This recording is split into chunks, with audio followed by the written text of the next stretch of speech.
Previously on Second Fiddles, everyone but Elijah has forgotten about Tammy, Max's sister. Even your narrator, who prides herself on her superpowered memory, cannot recall the superhero known as Pitch. Wherever she is, whatever she's doing, I hope she's safe. Unless she was a jerk, in which case I hope she's still safe but mildly uncomfortable.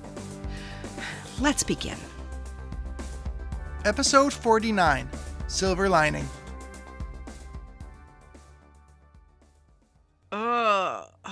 Why does my head hurt so much? It's probably from being drugged and kidnapped. You've been out cold for like 20 hours. Oh, Sally Mander? Am I dead? No, you're alive. And before you try to scream my face off, don't bother. This whole place is surrounded by a power dampening field. You can't hurt me with your voice. I don't need my voice to beat your face in, you villainous Ooh, I stand corrected. Your mouth is pretty offensive even without your powers. Don't play games with me, Sally. What's going on? I'm not Sally. And nothing's going on. You're safe here. Yeah, okay. If you're not Sally, who are you? A shapeshifter? I wish. No, I'm Silver. I'm your roommate. My roommate? It's nice to finally meet you. I mean, I met you when you got here, but you were unconscious, so that doesn't really count. Why do you look and sound like Sally? I'm her twin sister. I never got the chance to meet her before she fell to her death and exploded into a pile of bones and goo on a sidewalk, but I was told that's probably for the best. I heard she was pretty mean. That's being generous. So, you're the lost sister that Linus has been looking for? Aw, he's looking for me? That's so sweet. How do you know him? He's my partner. Professionally and romantically. Huh. What are the chances my new roomie ends up being the girlfriend of my long-lost brother? You didn't know that already? But you knew about my powers. All I was told when they dropped your body on the bed was that your name is Tammy and you can make super-powered sonic screamies. I feel like the universe is playing a cruel joke on me. I think it's kismet. I thought when my last roommate disappeared, it was bad luck. But now you're here. There's always a silver lining. That's where my name comes from. I'm not exactly sure what my superpower is, but I'm pretty sure it's good luck. I thought you said there were power dampeners. I like to think that my luck transcends powers. Are we in jail? Is this the island? Oh no, we're free to come and go as we please, as long as we don't leave the grounds. Most buildings are accessible, but it depends on your ascension level. Are we in a compound? Not exactly. Welcome to Red Thorn Ranch. Ranch? Oh God, I'm not in Texas, am I? I hate warm weather. No, silly. We're right outside Rose City. Okay, that's better than nothing. What were you saying about levels? We have access to more areas around here if we have higher ascension levels. You're just a rosebud. That's the lowest level. Above you are the stems, the petals, like me, and at the top are the blooms.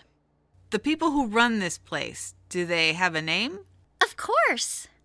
We are the Order of the Rose. Do you like flowers? We have the most gorgeous gardens and greenhouses. So, what you're saying is that I've been abducted into a cult, right? Like, this is very clearly a full-blown cult situation. Oh no, of course not. Cults are evil. We don't have a hidden agenda. We're just a group of superpowered people who work and live together to learn how to exist without reliance on our genetic mutations. Have you ever seen a cult documentary? The people at the highest level of these things hold all the secrets, and the lackeys at lower levels, like you, are kept in the dark about the true master plans. No, everyone here is happy. I'm not. And how do you explain the whole being drugged and kidnapped thing? What sort of happy-go-lucky organization does that? What's next? Human trafficking? Everyone comes here in their own way. But after seeing the light, we all decide to stay. This is so much better than the pain and agony of the world outside these walls. We feel nothing but love and fulfillment. It's so pure. Like the Coke I did in Turks and Caicos when I was living on a houseboat. Good for you, I guess. So you feel safe here? The safest. So you're all brainwashed. Gotcha. Delightful. When do I meet the overly charismatic leader who tries to indoctrinate me? Oh, not for a long time. Rosebuds don't have that privilege. How long have you been here? I lose track of time, but maybe 3 months? About as long as I worked in New York City as a living statue. I look surprisingly good in patina. Good to know. I was afraid you'd been here for years. I wish. I love it here. I get to spend my time singing and laughing and learning about flowers. I love watching things grow. Life is so beautiful, isn't it? Wow. You're like the exact opposite of your sister. What was she like? I only know what I saw on the news, but I barely ever watch it. It's so depressing. Sally was kind of a monster. Linus says she was occasionally nice to him, but she was literally a psychopath. MacGuffin groomed her to be a supervillain, and she turned into the quintessential daddy's girl. That is, if Daddy asked you to murder people. She was awful, except she had good hair. Like yours, but platinum instead of silver. Oh, I only dye mine this color to match my name. It's normally brown. Yeah, just like Linus and Sally, the dark eyebrows are a giveaway. How did you know I exist? I only started to piece it together when I saw Sally on TV. I grew up in foster care, so I always hoped I had siblings, but when I found out I was related to supervillains, it freaked me out. Not as scary as the time I woke up in a bathtub full of ice thinking I was missing a kidney, but almost as bad. That sucks. I'm sorry. At Sally's funeral service wake thing, MacGuffin monologued and told us what he saw in the future. Apparently, Sally's love for you would have become her greatest weakness or whatever. So in order to make her the best villain possible, he got rid of you and had any memory of you wiped from existence. I always wondered why my parents gave me up. Your mom was dealing with her own trauma, probably from being married to MacGuffin, but if she remembered you, I'm sure she would have done anything to find you. Is my mom still alive? Yeah, I mean, kind of. She's not in this world per se, but she's safe. It's a long story. Does this mean I could meet my family one day? Well, that depends. Is this a suicide cult? We're not a cult. Let's agree to disagree. I promise, once you've given it a chance, you'll understand. That's not happening. Just wait, you'll see. I doubt it. Linus and my brother will be here to rescue me before we know it. Oh, they won't be coming. What's that supposed to mean? Are they okay? I don't see why they wouldn't be. Then why won't they rescue me? Is there a force field around the place? Force fields are kind of Linus's specialty. No, they won't even be looking. You don't exist outside of here. At least, not anymore. Oh, Did I get retconned? I don't know what that means. Were their memories altered? Yes and no. It's more than that. Anyone who comes here ceases to exist in the outside world. Most of us are alone, without any families. No one's missing us or looking for us anyway, but our leader is able to shift reality to make it easier. I don't know why you were chosen, though, because you have a lot of connections out there.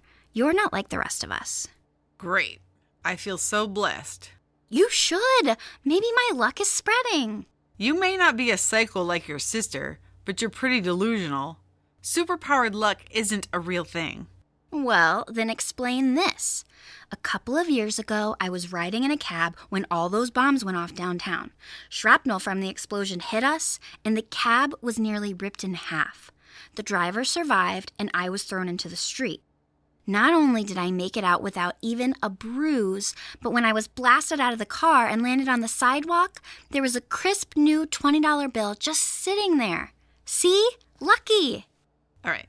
First of all, your dad is the one who set off those bombs, and that doesn't sound like good luck. That actually sounds like really bad luck. If you were actually lucky, you wouldn't have been anywhere near the explosion in the first place. But I wouldn't have gotten that $20. I mean, I used it to tip the cabbie anyway because he deserved it. But still, that's not the point. That was a example. Every time I went to the bar and my friends got roofied, it never happened to me. Not once. The silver lining was that I was always able to get them home safely. That can't be a coincidence. Oh my God, Silver. I hope you didn't keep going back to the same bar. And I was the only kid who survived my first school bus accident. That's really good luck. Your first school bus accident? How many have there been? That's not the point, silly. To me, it seems like your power is extremely bad luck. Has anything like that happened to you here with the power dampeners? No, but I was super lucky to find my way here. I wouldn't call being abducted into a cult a positive experience. Oh, I wasn't abducted. I joined on purpose. You gotta be shitting me. I was shopping at the farmer's market, and there were a few people selling roses from Red Thorn Ranch. I started talking to them, and they asked if I'd like to visit, and that was the beginning of this fairy tale journey. Maybe a Grimm's fairy tale. I'd just been laid off from my job and served an eviction notice from my landlord, so even with all that bad stuff happening, I was lucky enough to encounter these sweet souls and their pretty flowers. It was meant to be. Ugh. Well, I'm happy for you, I guess.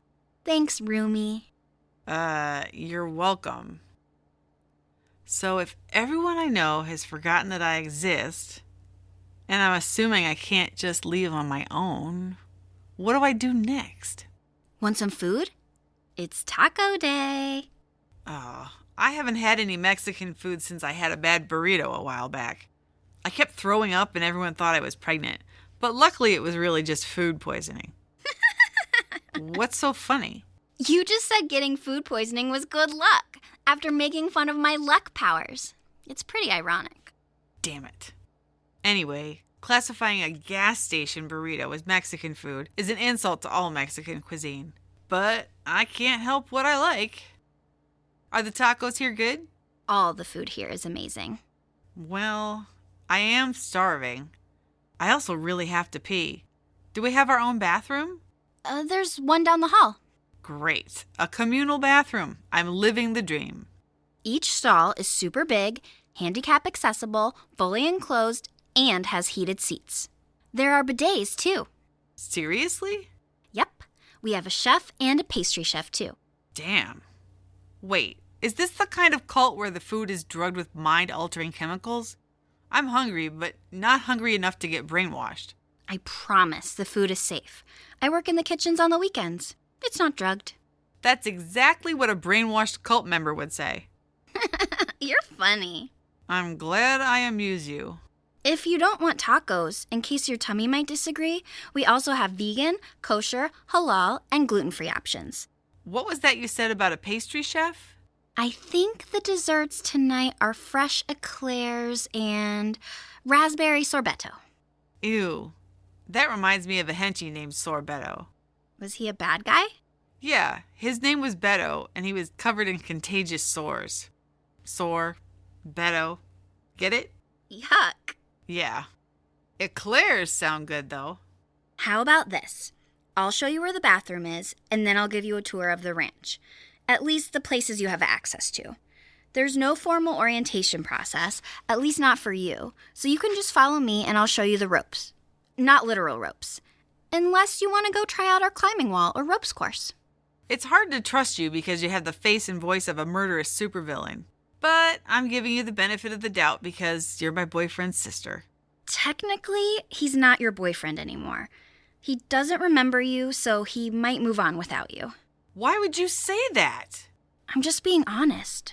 If he cheats on me, I swear to God I'm gonna kill him. Hey, it's not his fault. He wouldn't know he's cheating. Fine. Then I'll just kill whoever brought me here. Maybe you do belong on the island. Hey, you said this place is great because it helps powered people learn to live without their powers, right? What does that mean? It means exactly what it sounds like. Is everyone here like you and me? People with dangerous abilities? I don't know what you mean. My power's safe. Yeah, maybe for you. Is this like a forced rehab for offensive powers? That would almost make sense. Get us off the streets and keep us locked away. But why? Why are we being kept alive? We would never kill anyone. That's terrible. Didn't you just say your last roommate disappeared? Yeah, but she probably just ascended to a higher level. Once you reach bloom status, it opens you up to a world of new possibilities. Like what? I don't know, it's just rhetoric. But it sure is better than thinking they're being sacrificed or something. My life. I'll keep you safe, I promise. If I'm gonna get out of this alive, I'm gonna need a lot of luck. Good thing you're with me. Hey, if your luck brings death and destruction with it, maybe you're right. So, ready to head out? Yeah, I might as well get the lay of the land and try out those heated toilet seats. They will change your life. Okay. And later, after curfew, do you think you could tell me more about my family? Sure, why not? Thank you. I'm so excited. No problem. Ready to go? Yep. Lead the way. Ugh, I can't believe I'm in a motherfucking cult.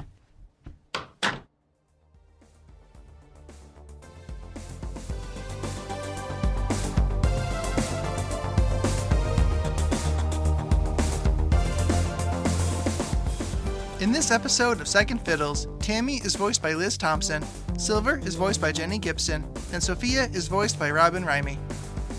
Music by Pete Johnson, and writing, producing, and sound design by Matt Johnson. To connect with us on social media, follow us on Instagram and Facebook at Second Fiddles Podcast, Tumblr at Second Fiddles, and X, Twitter, at Second Fiddles, spelled 2ND Fiddles. Transcripts of all of our episodes can be found at our website, secondfiddlespodcast.com. Thank you for listening.